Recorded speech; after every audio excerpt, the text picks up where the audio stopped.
కళ్ళల్లో మైకంతో మోహం కమ్మేసి చలిగా గిలిగా తొలిగా పరగా అటుగా ఇటుగా మరి నువ్వే నాకు ముద్దిస్తావని తడివేదాలు ముద్దిస్తావని నమ్మడానికి ఎంత బాగుందో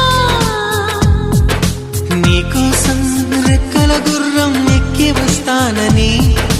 పగడపు దీనికి నిన్నే నేను తీసుకెళ్తానని ఇక ఏనాటికి అక్కడే మనము ఉంటామని నమ్మడానికి ఎంత